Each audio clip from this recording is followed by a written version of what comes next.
Good afternoon. This is Gabrielle Forbes. And I'm Austin Thielen with Spinnaker's Nest News. On today's show, the death of UNF student Hunter Ford. An attempted sexual assault near campus. A new bill to change university road names. The Science and Engineering building remains closed. A new syllabus policy for next semester. Students' thoughts on the government shutdown. And a weather and sports update.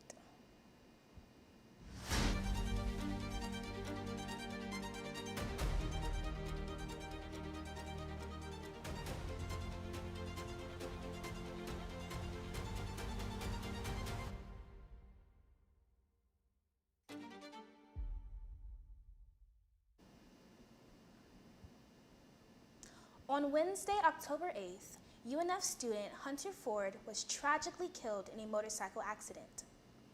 The 21-year-old sophomore collided with an Audi making a left turn onto Tropia Way, causing him to be thrown from his motorcycle. He was transported to a local hospital where he was pronounced dead shortly after, according to the Jacksonville Sheriff's Office. The university released a statement this morning. The university is saddened to learn about the passing of UNF student Hunter Ford, who was studying information technology in the College of Computing, Engineering, and Construction. He also worked on campus with the ITS department, where he will be remembered for his bright and kind personality. We extend our deepest condolences to Hunter's family and friends, and we have counseling centers resources available for the Osprey community. From user hi.asia on Instagram, Hunter, you are so incredibly loved. You've been a literal ray of sunshine in this world since we were kids. This world is unkind and I don't get it, but I'll see you again. As of today, an official memorial for Hunter Ford has not been announced, but the university is currently coordinating a service with his family. On Monday night, October 6th, an attempted sexual assault took place near the intersection of Eco Road and Central Parkway, adjacent to the UNF campus. The male suspect reportedly attempted to sexually assault a female victim who was walking along the street. The victim was able to resist and the suspect fled into the nearby woods. The suspect is described as a white male, approximately 5'9", 190 pounds, 55 years old, with brown balding hair, hazel eyes, and tattoos on both arms. As of right now, the investigation by the UPD is still ongoing, according to a university spokesperson.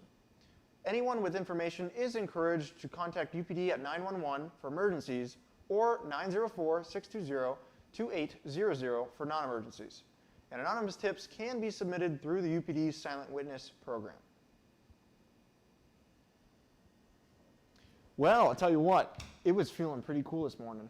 It was, and it's getting pretty rainy actually too. It is. It's very gloomy outside. Well, I know who does know what the weather is, and that is Annette. So let's go to Annette with your weekly weather update.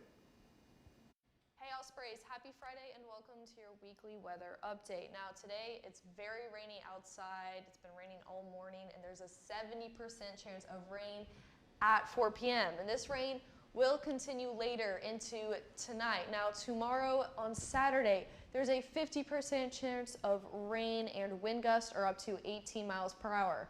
As of this morning, there's a moderate coastal flooding warning in effect. So there's high tide and there might be some coastal flooding in the Atlantic coastal area. So that's Jax Beach, Neptune Beach, Atlantic Beach, you know, the beaches where all the UNF students go. So maybe avoid going to the beach this weekend. But by Sunday, the rain should clear up. Monday through Wednesday will be clear days. Temperatures this week are similar to last, cooler mornings and evenings with warmer middays and afternoons. So, like I said, this weekend it's going to be rainy, maybe avoid the beach, but it's a good time, if any, Ospreys to focus on classes as we are halfway through the semester. So stay focused and I will see you next Friday. Starting in the spring 2026 semester, professors will be mandated to upload their course syllabi to Simple Syllabus, a centralized platform for managing course syllabi in accordance with the Board of Governors Regulation 8.003.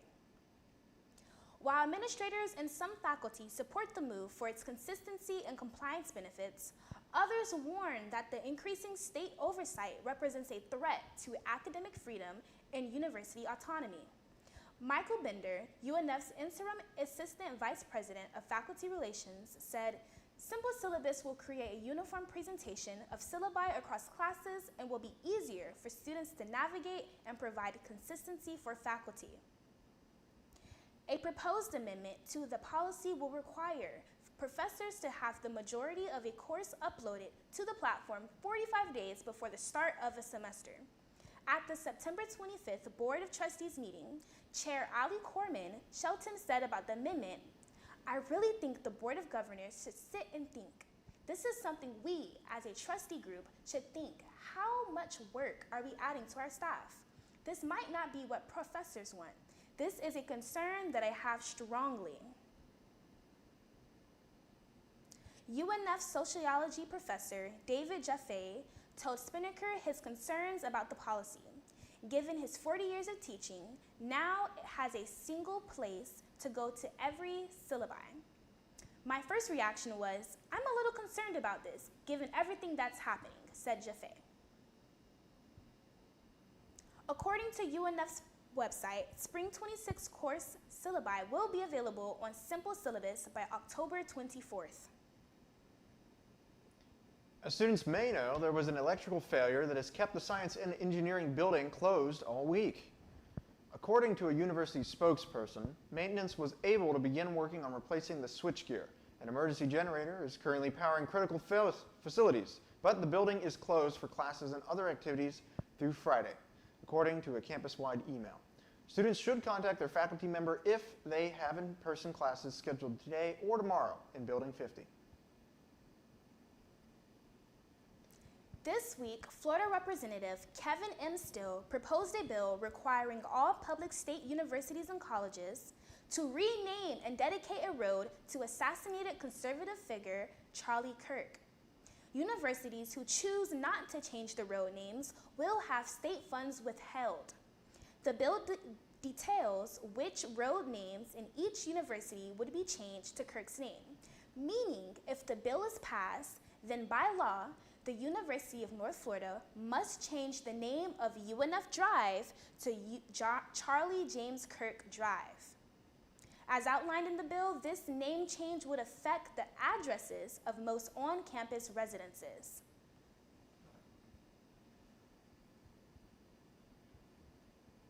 As of today, the government shutdown is entering its 10th day. The Senate will not meet again until Tuesday, October 14th, with no end to the shutdown in place. We go to our reporter, Matthew Fiedler, to learn how students at UNF feel about the government shutdown. On October 1st, the United States down for nearly the first time in 7 years. Republicans and Democrats failed to reach an agreement, with Democrats citing tax credits for Medicaid being the reason why they cannot sign on to the Republicans' proposed budget. Nearly 2 million jobs are at risk of having delayed wages, and 10,000 jobs are at risk of being cut. I spoke to students at UNF to learn what they think. The shutdown with the government is that the Democrats and Republicans cannot come to an agreement on what to decide. The only thing I know that they can't decide on is with health care, and one of the things is with the immigrants. The Democrats want illegal immigrants to have free health care, and the Republicans are really against that when it comes to immigrants. During the government shutdown, I heard that it just stops government funding. So it's gonna, like with TSA, it's gonna be with like teachers. Anyone that's like a federal worker isn't gonna get paid. I think it's mostly the Democrats' fault, but I'd like to see everyone come to the table and work on getting the government back on so things can continue running smoothly as normal. Well, I think they're both to blame, honestly. I don't think one side has one either, because I think they're both to blame due to the fact that they just can't agree to it, and like there has to be give and take when it comes to those kind of things. And with some stuff, you just can't like push on, you know what I mean? I think anyone should be able to have health care when it's needed. So for me personally, I think that the Republicans are more in the wrong. Then again, I could be biased because I am a Democrat, but I do think everyone should have health care. As of now, we don't have any updates for when the government is planning on opening back up, but Spinnaker News will be here to keep you up to date. I'm Matthew Fiedler for Nest News. Ryan with your weekly sports update. Hello everyone, I hope you are all geared up and ready for the second half of fall semester, because I know your UNF athletic teams are. And with that, let's get right into this week's UNF Sports Update. Starting things on the soccer field, the UNF women's soccer team has had a rough past week as they dropped 2 games to ASUN conference foe, Florida Gulf Coast, by a combined score of 8-0. The Ospreys had previously been 3-1 in conference play before this slide, and so while it isn't necessarily devastating, they have squandered away some of their early season success.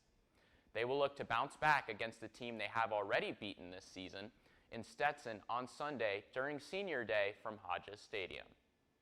Flipping things over to the men's side, the Ospreys men's soccer team continued their winning ways as they picked up 2 more wins over the past week against College of Charleston 3-0 and FGCU 2-1. In the victory over FGCU, Luke Graniter was the hero as off the bench in the 83rd minute, he intercepted an Eagles pass and caught goalkeeper Nicholas Lecce out of position to net the winner. The Ospreys will look to build off their historic 8-game win streak against Stetson on Saturday night here in Hodges Stadium. Swinging things over to the hard court, the UNF men's tennis team showed out last weekend in a trip to the Gridiron Classic at Mercer in Macon, Georgia. The Ospreys picked up 13 wins across 20 matches, showing strength in both singles and doubles, including a stretch last Saturday where the Ospreys went 8-1 between the 4 players participating that day.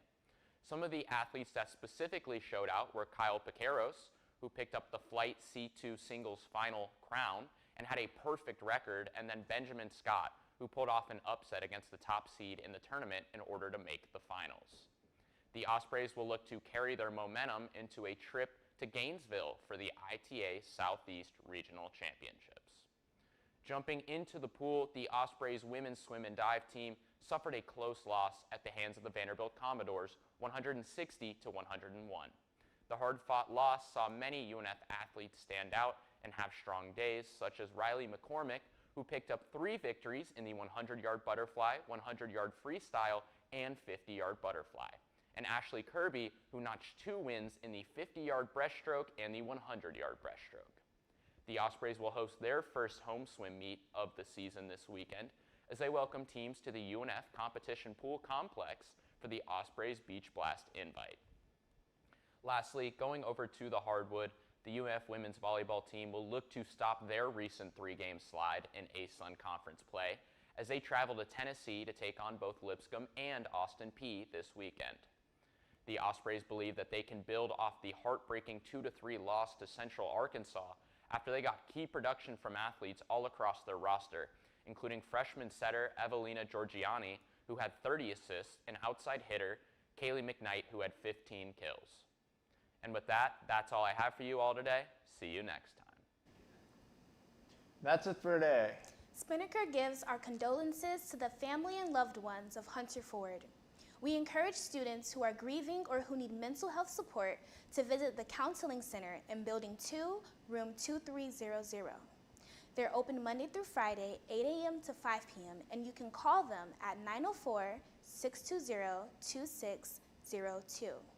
And as always, thank you so much for watching. I'm Austin Thielen. And I'm Gabrielle Forbes. And we'll see you next week on Spinnaker's Nest News.